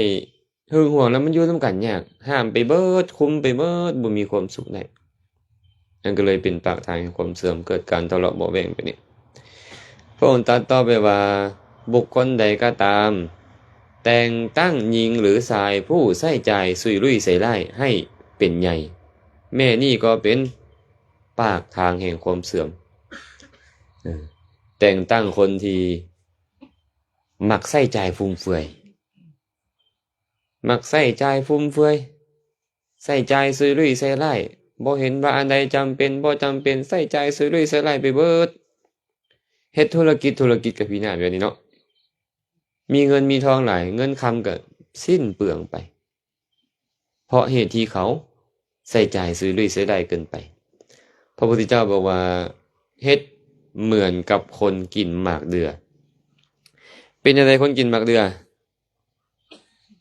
ไปสั่นต้นหมากเดือสุกสั่นบาดเดียวตกเป็น100กิน3หน่วยอีก97หน่วยทิ่มบางคนนี่น่ะไปเห็นแล้วซื้อเบิดซื้ออยู่นั่นแหละเครื่องนุ่งอันใดงามนิดนึงซื้อของกินอันใดดีนิดนึงซื้อจนจื้อบ่ได้แล้วมีอาตมาเคยถามอยู่มันมีเอาเจ้าพวกเจ้ามีกระเป๋าจักอันนับบ่ได้แล้วอาจารย์ว่าซั่นว้าตัวมื้อก่อนนั้นบ่ถามพ่อมีเครื่องจักสุดนับบ่ได้คือกันนับบ่ได้ว่าเสื้อผ้ามีจักสุดบ่คือจักคูล่าเด้มีสุดเดียวสุดเที่ยวสุดกินสุดนอนสุดย่างสุดนั่งโอ้ยอยู่นี่หมดเลยแต่พวกพอออกไม่ออกบ่แม่นจังซั่นเนาะอาตมาลอยเห็นไม่ออกสีมันนั่นผู้ใดต้องมาซื้อสีผู้อาราธนาเมื่อกี้นี่บ่ยกแขนเดียวบ่ขึ้นกระเป๋าเพิ่นต้องสองมือฮืดป๊าก็เลยคิดในใจบ่ไม่ข่าวกะเฮงกะหายปานนี้เนาะปานนั้นออกจากเรือนเป็นผู้บ่มีเรือนว่าซั่นสิขึ้นรถสองแถวตอนไหนยกผู้เดียวบ่รอดให้เอิ้นหมู่มายกซอยป๊าอันนี้เว้าแต่แม่สีได้หลายสีอยู่เด้สีแลสีดำมีหมดเด้หลายแฮงเนาะบ้ามันบ่น่าจะหลายขนาดนั้นนะมายางจาริกว่าซั่นนี่สมพอแล้วเพิ่นย่างง่ายบ่ได้ใช้บ่ได้หิ้วจักอันนะเครื่องเพิ่นขึ้นรถสองแถวหมด บัดเอาลงรถ2แถวขึ้นรถ2แถวนั่นได้2มือยกยังบ่ขึ้นบ่แม่นตัวนั้นซะว่าน่ะตัวอยู่ข้างหลังกันน่ะคือสิบ่แม่นดอกใหญ่กว่านี้ดอกมึงมันกระเป๋า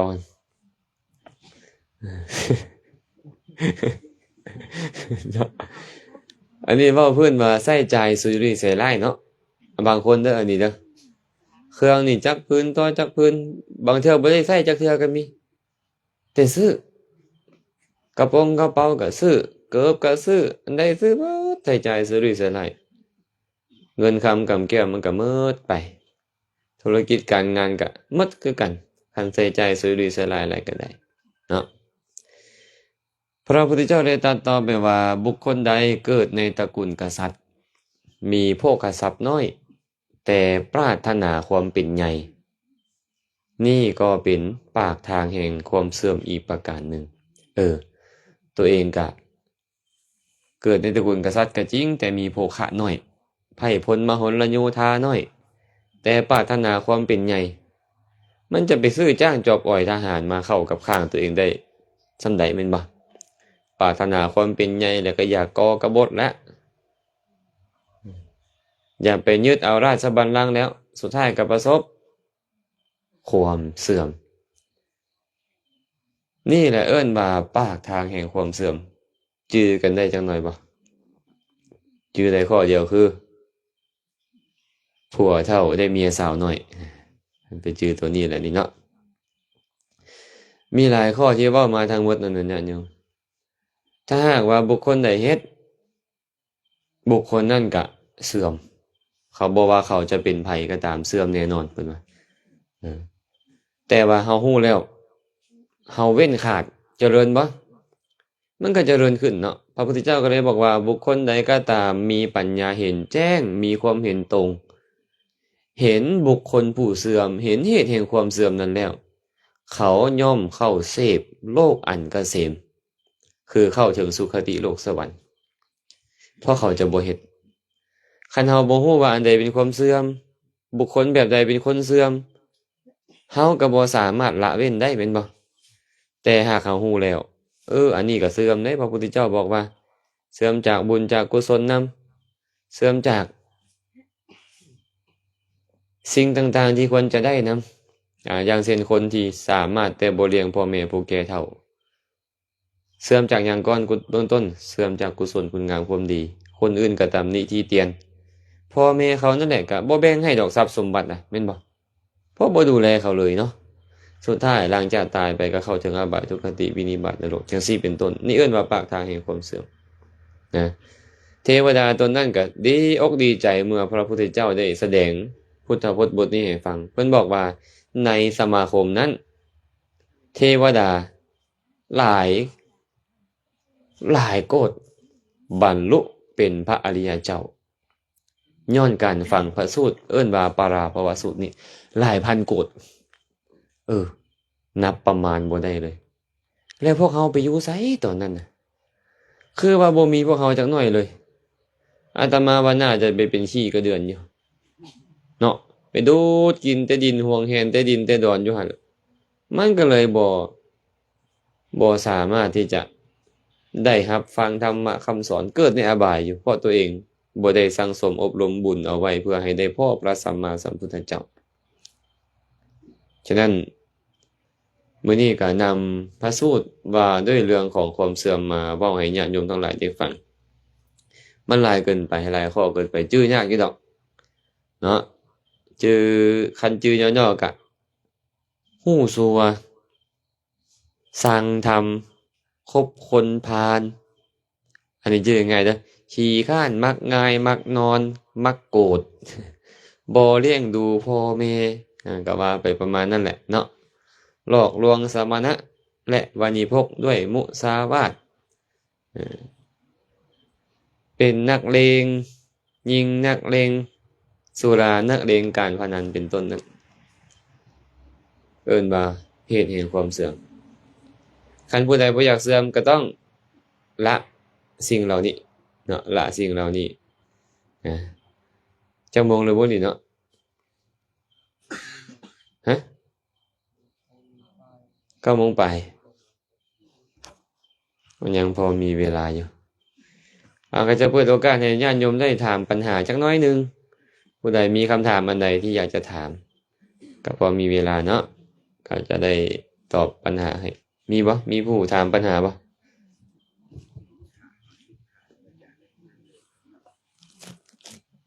เด้อยกมือขึ้นเพิ่นสิเอาไมค์ไปให้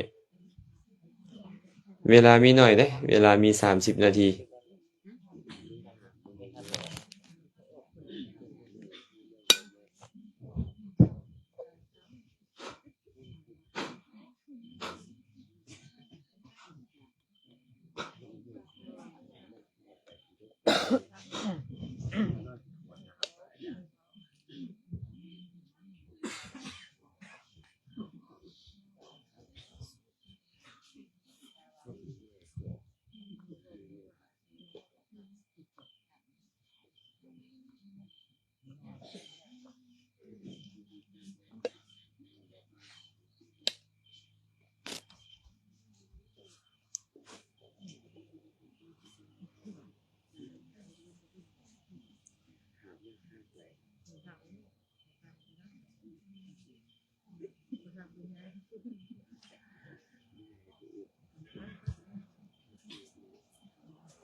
มีบ่บ่มีเสียย้อนให้ไปนอน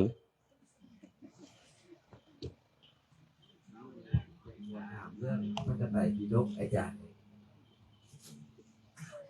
ถามบ้างจังได๋เรื่องบุญเรื่องไหว้พระไตรปิฎกเนี่ยหมายอะไร แบบใดล่ะอันพากันไตรปิฎกนี่ฮะ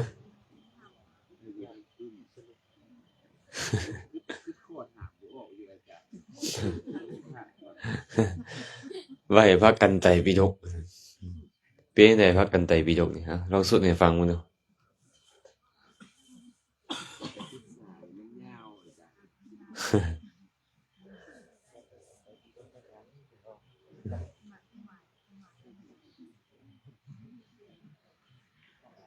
ผู้ใดเคยสวดได้พากันยอดพระกันไตรปิฎกนี่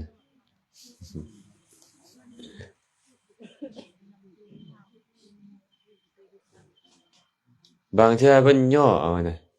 ย่ออันคำเว้าเข้ามาแล้วมันก็อาจจะบ่ได้ความหมายชัดเจนในการแปลออกมาเนาะ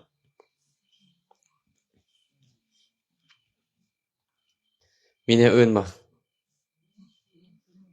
ทางพุ่นมีบ่ทางพุ่นน่ะมีคำถามบ่เอาไม้ไปให้เพิ่นจักบาทน่ะผู้ใดที่ถามแม่ผู้เสื้อสีบัวน่ะที่ถาม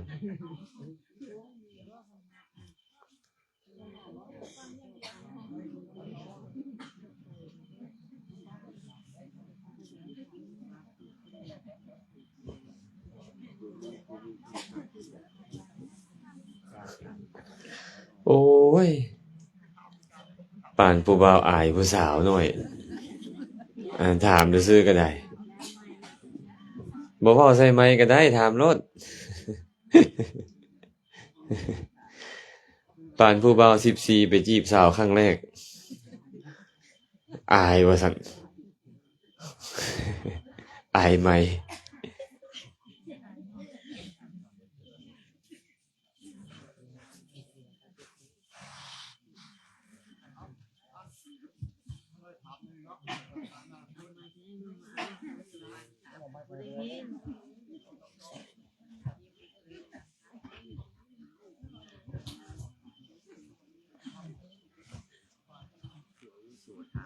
อันนี้ล่ะก็ได้ถามในนี้เนาะอิงใส่บรรนกบรรณานี่นะสมมติว่าความจำเป็นเนาะมีคนเฮาเนี่ยมันมีตายมีเกิดเนาะสมมติว่าผัวเมียหั่นนะตายก่อนตายหลังสมมติว่านะก็สั้นซะเนาะมันเฮ็ดบุญบางคนว่าเฮ็ดให้ผัวแล้วบ่ได้เมียแล้วบ่ได้เฮ็ดเมียแล้วผัวบ่ได้อันนี้นะเลยถามว่าปัญหาบางคนก็ว่าโอ้พื้นฮอนบ่มีอยู่บ้านนอกบ้านนาอยากเฮ็ดบัดเดียวบ่ได้ว่ะเฮ็ดได้แต่ผัวเมียบ่ได้สมมุติว่าเมียตายก่อนบ่ผัวตายก่อนนะอันนั้นล่ะพน้อยอยากสนใจหน่อยนึงอันนี้นะสิเฮ็ดคนบ่มีทุนมีฮอนเด้เฮ็ดน้ำเดียวเด้บ่ได้บ่นะพน้อยอยากถามอันนี้อย่างเนาะเอานั่นล่ะ ดีเด้อนี่คำถามนี่เป็นคำถามที่ดีหากว่าผัวเมียผู้หนึ่งตายก่อนผู้หนึ่งตายหลังมีลูกมีเต้าอยากเฮ็ดบุญให้เนาะเฮ็ดให้ได้เทื่อละคนบ่หรือว่าเฮ็ดให้ผู้หนึ่งแล้วผู้หนึ่งบ่ได้บ่หรือจังไดตัวเราเฮ็ดบุญเทื่อเดียวอยากเฮ็ดส่งผัวได้เมียได้หั่นนะได้บ่เนาะแล้วบ่ได้บ่หั่นนะนี่เด้อนี่มีคำตอบอยู่นี่เฮาต้องเบิ่งก่อนว่าสาระของการเฮ็ดบุญอุทิศนี่มันมีหยังแดก่อน1เฮามีบุญ2เฮาอุทิศให้ไป3เขารับรู้และอนุโมทนาต้องมี3อย่างเฮามี2เขามี1จือเด้อเฮานี่เฮาเฮ็ดบุญขอทานให้เกิดขึ้นในใจหรือยังถวายทานหรือยัง และสองเฮาอุทิศให้เขาบ่คันเจ้าเฮ็ดบุญน่ะอุทิศให้ผู้เดียวกับผู้เดียวและได้ผู้อื่นผู้เจ้าบ่อุทิศเขาก็บ่ได้เพราะเจ้าบ่ได้อุทิศให้เขาเห็นบ่ฉะนั้นเวลาเฮ็ดบุญนี่เฮาจึงบ่ควรอุทิศให้ผู้เดียวเฮาควรอุทิศให้หลายคนเฮ็ดบุญเทื่อเดียวก็ตามควรอุทิศให้ทุกคนเลยบ่แม่นแต่ผัวแต่เมียหั่นปู่ย่าตานายลุงป้าน้าอาเทวบุตรเทวดามิตรสหายทุกคนขอจงร่วมอนุโมทนาผู้ใดรับรู้เขาอนุโมทนาผู้นั้นได้เจ้ามีพาเข้าพาเดียว2พาบ่เกี่ยวเจ้ามีติบเข้าติบเดียวเจ้าถ้วยเดียวก็ตามเจ้าถวายทานและอุทิศให้ผู้ตายเป็นร้อยๆคนร้อยๆคนก็ได้หมดคันเขารับรู้และเขาอนุโมทนามันบ่ได้เกี่ยวที่ว่าเจ้ามีน้อยมีหลายบ่ได้เกี่ยวที่ว่าเจ้าเฮ็ดพร้อมกันหรือบ่พร้อมกันบ่ได้เกี่ยวเข้าใจปะต้องแบบนี้ได้พระพุทธเจ้าจึงบอกว่าเขาได้รับในฐานะคือสมมุติว่าพี่น้องเขาไปตายไปเป็นเพศตายเป็น100คนก็อย่าไปเป็นเพศเบิดนี่นะเฮาอุทิศให้เขาหมด100คนเขาก็ได้หมด100คนได้อนุโมทนาได้บริโภคหมด100คนขอแค่ว่าเขารับรู้ก่อนคันเขาบ่รู้ติล่ะได้จะอนุโมทนาเนี่ยได้คันบ่รู้แม่นบ่เฮาก็เลยจำเป็นต้องบอกให้เขารับรู้ผู้เฒ่าผู้แก่เพิ่นเลยมักเว้าไว้นี่ขออุทิศบุญให้ผู้นี้ผู้นั้นหากว่ายังบ่ฮู้ขอเทวดาจงรับข่าวสารไปบอกให้ฮู้เพิ่นว่าหลายๆคนนักเข้าว่าย่านบ่ฮู้เว้ยฝากแม่ธรณีดีกว่าให้แม่ธรณีนำข่าวไปบอกเพิ่นว่าเป็นเย็นน้ำลงหาแม่ธรณีก็เลยเป็นประเพณีหยาดน้ำพวกเฮามาคันว่าบ่หยาดน้ำแล้วย่านบ่ได้เพิ่นว่าบ่เกี่ยวดอกอยู่ที่ว่าเขารับรู้บ่เด้อคันอยากให้เขารับรู้เจ้าก็ต้องบอกออกไปพี่น้องป้องปายค่อยผู้นี้ผู้นั้นร่วมอนุโมทนาบุญนำค่อยเด้อหรือว่าเทวบุตรเทวดารับรู้แล้วก็อนุโมทนาบุญนำค่อยเด้อเฮ็ดบุญเทื่อเดียวก็ได้เป็นล้านคนก็ได้บ่แม่นแต่2คนหั่นดอกเข้าใจบ่เนี่ยเข้าใจเนาะ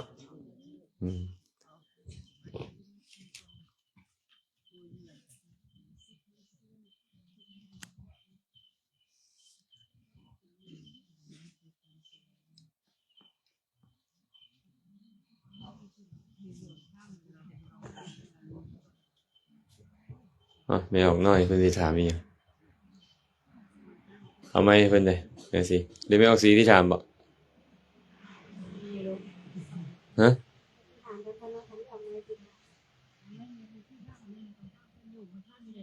อาจารย์คณะของคณะของมีคำถามที่ว่าอาจารย์ได้เทศว่าอันคำของพระสูตรบอกว่ามี10ข้อของอภิธรรมมี6ของวินัยมี4แต่ขน้อยบ่เข้าใจคณะขอว่าอาจารย์เมตตาพวกขน้อยเด้สาธุ ถามกันยังบ่ถึกละก็จะตอบถึกได้ไดมาทานบ่เป็นคำทานในพระสูตรมี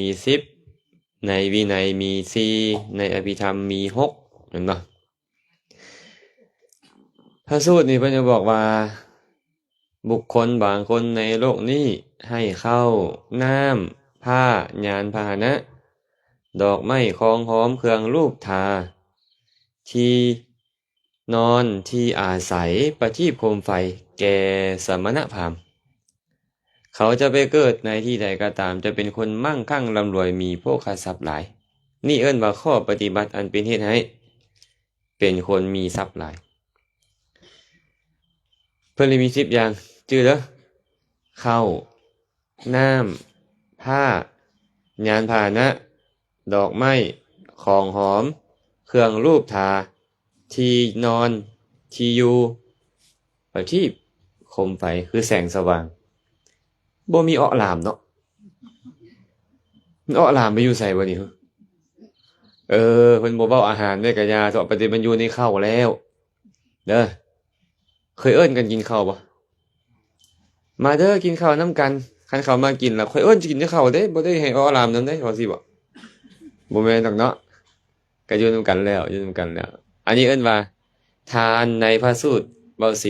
10ในพระวินัยเว้าแค่4 1จีวร2บิณฑบาต 3. เสนาสนะ 4. ขีรานะเพศัตบริขารเป็นอย่างในวินัยจึงเว้า4เพราะเว้าเรื่องเกี่ยวกับพระภิกษุสงฆ์วินัยเพิ่นจะเน้นเรื่องพระสงฆ์ปัจจัย4ครับมักเอิ้นแม่นบ่พอตู้สารวัตรเลยมักเอิ้นว่าจตุปัจจัยจตุแปลว่า4คือบ่มีเนาะอันตัวงอเนาะตัวงอเป็นตัวที่5เด้อปัจจัย4มันก็เลยเป็นเทื่อจีวรบิณฑบาตเสนาสนะและกีรณะเภสัชปัจจยะเขาอ่านว่าปัจจัยนี่เป็นเครื่องอาศัย4อย่างพระนี่อาศัยจีวรเนาะต้องมีจีวรนุ่งห่มอาศัยบิณฑบาตคืออาหารบานข้าวอาศัยที่อยู่คือเสนาสนะและอาศัยยารักษาโรคเพิ่นเน้นไปที่ตัวนี้เพิ่นเลยเว้าไว้สิส่วนอภิธรรมนี่น่ะเพิ่นเว้าเรื่องสภาวะธรรมเมื่อเว้าเรื่องสภาวะธรรมขึ้นมาเพิ่นก็เลยเว้าเรื่องของสีกลิ่นรสสัมผัสธรรมารมณ์ให้ก็ให้สีบางเทื่อปรารภจีวรสีงามๆก็ให้สีปรารภสีดอกไม้งามๆก็ให้สีแม่นบ่บางเทื่อนี่ปรารภเสียงก็มีบางคนเนาะบางคนก็เอาอีหยังมาเปิดดนโตดนตรีเปิดบูชาเห็นบ่เขาใส่กะลิงอีหยังต่างๆกันนะบูชาก็มีปรารภเสียงบางคนปรารภกลิ่นเอาธูปบ่เอาของหอมบ่เป็นต้นบางคนก็ปรารภรสชาติถวายรสชาติจังซี่คันเว้าเรื่องอภิธรรมแล้วเว้าเรื่องสภาวะธรรมเพิ่นก็เลยเอาไป6อันแต่ก็บ่เกิน10ที่ว่ามานะเข้าใจบ่เข้าใจง่ายแท้บัดเนี่ยมื้อนั้นก็อธิบายแบบเดียวกันนี่แหละ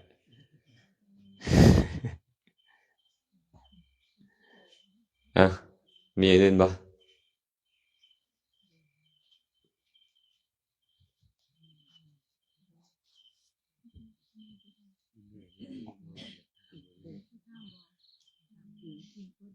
เปิดแล้วเมื่อกี้ไปปิดถามมันหน่อยนึงจะฟ้าไปเคาะมัน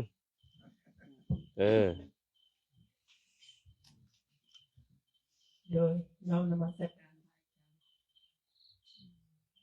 ก็น้อยเข้าครับมีญาติโยมก็น้อยเลยเป็นสื่อให้เพิ่นว่าได้ยินแต่ผู้เฒ่าอยู่บ้านเคยเว้าว่าเวลาสิบวชต้องบวชตอนกลางคืนบวชกลางเว้นบ่ได้แม่นอยู่บ่ขน้อยโดยเพราะคนเตรียมแก่เป็นขนาดนี้ถามอาจารย์สมพวงมึงดูเพิ่งบวชตอนใด บวชนี่บ่มีกำหนดดอกเด้อบ่มีกำหนดบวชตอนใดก็บวชได้หมดคืออาจารย์นี่ก็บวชตอนสวยก็เป็นพระอยู่เด้ก็เป็นพระจบดีอยู่บวชตอนสวยมื้อนั้นไป ไปลงกับพระองค์หนึ่งเคยได้ยินเขาเว้าไปนี่บ่พระถามพรรษาพระเห็นกันถามพรรษาหมาเห็นกันยิงแค้วเขาว่า เคยได้ยินบ่พระเห็นกันถามพรรษาหมาเห็นกันยิงแค้วเวลาหมาไม่เห็นกันแฮ่ล่นบ่มันคือมันบ่คือบ่เข้าไปเลียแก้มกันบ่เนาะแฮ่ใส่กันก็ล่นพระคือกันญาติโยมพระเห็นกันถามพรรษาเป็นอย่างจึงต้องถามพรรษาเพราะต้องสักการะเคารพนับถือบูชากันตามระดับพรรษาต้องได้กราบไหว้กันตามระดับพรรษาเลยเมื่อนั้นอาจารย์ก็เลยไปเจอกับพระองค์หนึ่งพันเตผู้ใดก็เอิ้นว่าพันเตคนบ่ฮู้เลยเนาะว่าพันตาผู้ใดหลายคนท่านจักพรรษาแล้วบ่มาซ้ำกันบวชปีใดปี2008คือกันเลยเพิ่นว่าบวชเดือนใดเดือน5คือกันแท้เพิ่นว่าบวชวันที่เท่าใดวันที่4ห้วยคือกันแท้บ่เนี่ยเดือนปีวันอันเดียวกันเลยบ่นี่ก็เลยถามว่าท่านบวชจักโมงซั่นน่ะเขาน้อยบวชประมาณตอนบ่ายเขาน้อยบวชตอน 6-7 โมงแลงแล้วว่าซั่นเราก็เลยเป็นอันว่าบวชหลังอาจารย์แค่บ่กี่ชั่วโมงเด้แต่ก็ต้องเวลาเจอกันก็ต้องเคารพกันตามระดับพรรษาไปนั่นเวลาพิจารณาอาหารเวลาพิจารณาปัจจัยของสงฆ์ก็ต้องเอาตามลำดับพรรษาแบบนี้ แสดงว่าบวชตอนสวยก็เป็นพระคือกันบวชตอนแรงก็เป็นพระบวชตอนเด็กก็เป็นพระคือกันบ่เกี่ยวกับเวลาเด้อบ่เกี่ยวกับเวลาแล้วแต่ว่าครูบาอาจารย์เพิ่นสะดวกยามใดอุปชฌาย์อาจารย์เพิ่นนะท่านเพิ่นสะดวกยามสวยก็ได้บวชยามสวยเพิ่นสะดวกยามแรงก็ได้บวชยามแรงเพิ่นสะดวกกลางคืนก็ได้บวชกลางคืนแล้วแต่บ่มีการห้ามเอาไว้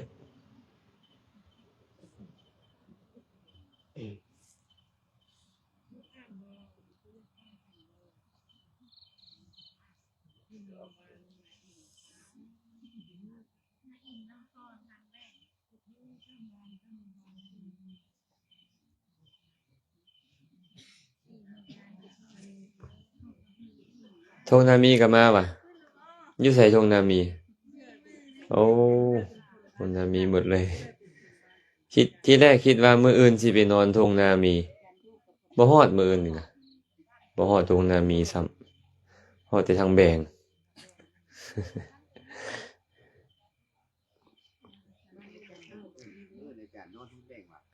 แม่นแหละเลยทางแบงไปหน่อยหนึงสิแม่นประมาณแถวนั้นบ่เขาเจ้ามีดินเขาเจ้าอยากให้ไปใส่ซอยเขาเจ้าหน่อยหนึงมีบ่บ่มีบ่ประตูสารวัตรว่าจังได๋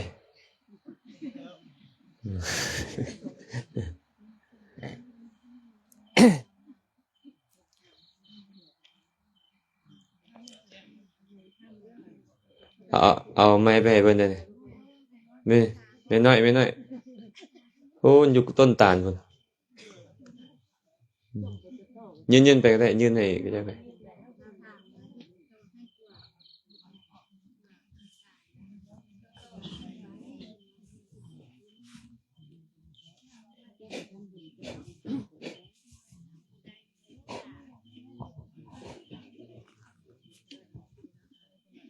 ขอเลยนะขออนุญาตถามพระอาจารย์แซมถ้าน้อยเห็นพระที่เขาเรียกว่าศักดิ์สิทธิ์เรียกยังนะดูดวงมันที่โตสตาร์อย่างนี้นะคติที่ไปยังพูดว่าคติที่ไปจะเป็นได้เลยเรามีหน่อยบอก พระที่เพิ่นปลุกเสกเลขยันบอกใบ้ให้หวยเป็นประมาณนี้บ่คติที่ไปเพิ่นจะเป็นจังไดผิดศีลวินัยอยู่บ่ก็ถ้าหากว่าตามวินัยของพระเจ้าว่าสงฆ์นี่นะการเฮ็ดแบบนี้เอิ้นว่ามิจฉาอาชีวะการเลี้ยงชีพที่ผิดการเลี้ยงชีพบ่ถูกมิจฉาชีพก็คือเลี้ยงชีพผิดเนาะผิดศีลบ่ก็แน่นอนแหละผิดศีลเมื่อผิดศีลพระพุทธเจ้าบอกว่าภิกขุทั้งหลายคติของภิกขุผู้ทุศีลมี2อย่าง1นรก2กำเนิดเดรัจฉานนี่แหละคติของคนทุศีลมี2อย่างนี้และก็บ่แม่นแต่พระเด้นี่ญาติโยมคันทุศีลก็มีแบบนี้คือกันหากมันได้โอกาสส่งผลได้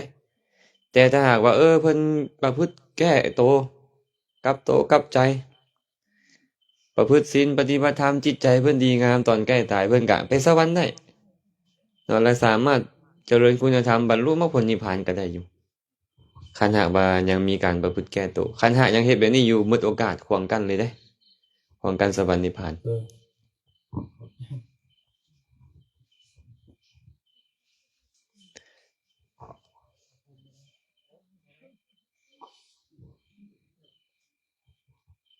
หมดแล้วบ่เพิ่นจะถามเพิ่นคันแขวแล้วบัดเนี่ย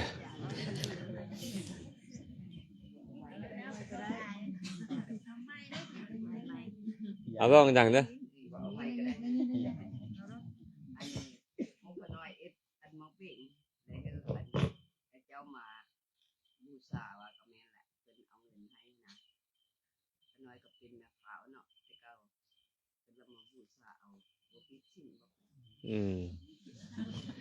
แม่ขาวเฮ็ดคันมักเบ่งแล้วให้เขาบูชาผิดศีลบ่เขาก็มาเบิ่งว่าศีลแม่ขาวมีจักข้อนับนำกันเด้อผู้สิรับเด้อนับนำกัน1 เว้นขาดจากการฆ่าสัตว์สองเว้นขาดจากการลักทรัพย์สามเว้นขาดจากการเสพมีทุนธรรมสี่เว้นขาดจากการเว้าตัวห้าเว้นขาดจากการดื่มน้ำเมาคือสุราและเมลัยอันเป็นที่ตั้งแห่งความประมาทหกเว้นขาดจากการบริโภคอาหารเวลาวิการเจ็ดเว้นขาดจากการฟ้อนรำขับห้องดีดสีตีเป่าและการเบิงการละเล่นอันเป็นข้าศึกของพรหมจรรย์เบิงนางฟังเพลงเนาะเว้นขาดจากการทรงมาลาทัดดอกไม้ทาเครื่องรูปไล้ของหอมและแปดเว้นขาดจากการนั่งการนอนที่นั่งที่นอนสูงใหญ่บ่มีข้อที่เก้าคันแม่ข่าวมีบ่ล่ะเนี่ยแล้วบ่แม่นแต่เฮ็ดไว้นั่นเด้อันผู้ใดอันมักว่าอันแม่ข่าวขับรถแล้วผิดศีลนั่นน่ะมันศีลข้อใดล่ะบัดนี้เอาหึศีลข้อใดบ่มีเนาะบ่คือพระคือจั่วเด้พระจั่วนี่พระพุทธเจ้าห้ามบ่ให้เฮียนขับรถมือเฮียนก็ยังบ่ได้ขับแท้ได้บ่ล่ะเอาบัดนี้ก็บ่ได้นั่นแหละเนาะบ่ควรนั่นแหละฉะนั้นเด้อญาติโยมถามว่าผิดศีลข้อใดใน8ข้อมันบ่ผิดแต่เฮาก็เบิ่งเอาว่าคนอื่นคิดแบบใดสังคมคิดแบบใดอันนั้นก็คนละเรื่องเด้แต่ว่าศีล8ข้อมันบ่ผิดข้อใดเลยบ่คือจั่วเนาะจั่วมีข้อที่9แต่เป็น10นะคือศีลข้อที่10ว่าชาตะรูปราชตะแม่นบ่เว้นขาดจากการรับเงินและทองไอ้จั่วเนี่ยคันว่าไปแลกเอาเงินมามีเงินมาไอ้จั่วก็ผิดคือกันบ่ได้แต่แม่ข่าวบ่ได้สมาทานฮอดข้อที่9อันเป็นข้อ10ของจั่วหั่นมันก็เลยบ่ผิดศีลข้อนั้นนะเข้าใจบ่เข้าใจเนาะ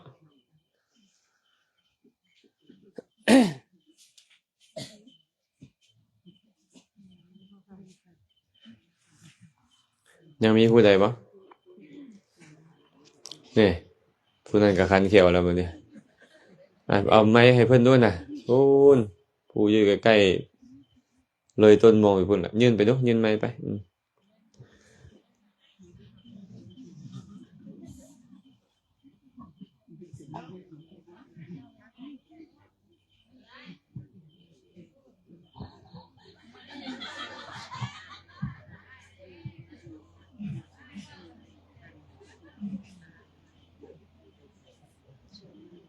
ครับพระอาจารย์หลวงข้าน้อยอยากรู้ว่าเป็นหยังคนทั่วไปถึงบ่กล้าสวดบทคาถาเป็นหยังศีลตันสอนเพิ่นคือบ่กล้าข้าน้อยอยากรู้ คำถามนี่บ่ควรถามอาจารย์ควรไปถามคนบ่กล้าหั่นเลยว่าเป็นหยังเจ้าคือบ่กล้าอาจารย์ตอบแทนเขาเจ้าบ่ได้แต่ถ้าหากถามว่ามันผิดอีหยังบ่สวดคาถาชินบัญชรบ่ผิดอีหยังเพิ่นก็อ้างคุณของพระพุทธเจ้าของพระอริยสงฆ์ทั้งหลายนั่นแหละมาเว้าซื่อๆเป็นการแต่งขึ้นของสมเด็จพุทธาจารย์โตพรหมรังสีหั่นเนาะเพิ่นก็แต่งเป็นภาษาบาลีโดยอ้างเอาคุณของพระอริยสงฆ์ทั้งหลายนะเอาพระพุทธมาอยู่เทิงเสียนเทิงเก้าเอาพระธรรมพระ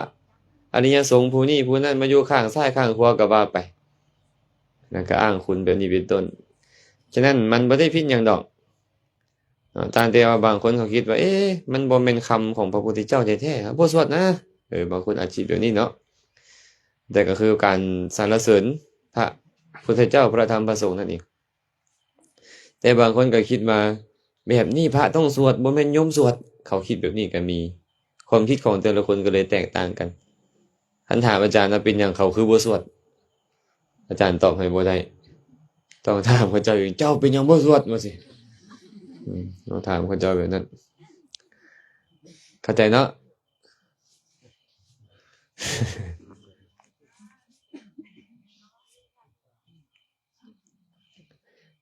มีอย่างอื่นวะ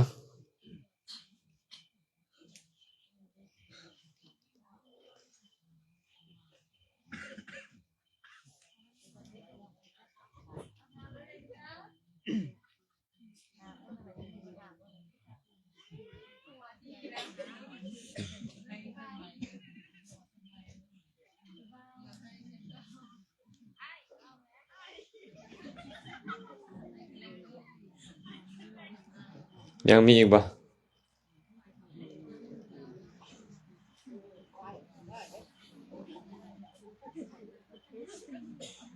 บ่มีแล้วบ่คันบ่มีแล้วสิได้จุดเลยเนาะน่าจะบ่มีแล้วเนาะคันบ่มีแล้วมื้ออื่นต้องได้ตามไปพุ่นเด้คันนึกได้คำถามมือใหม่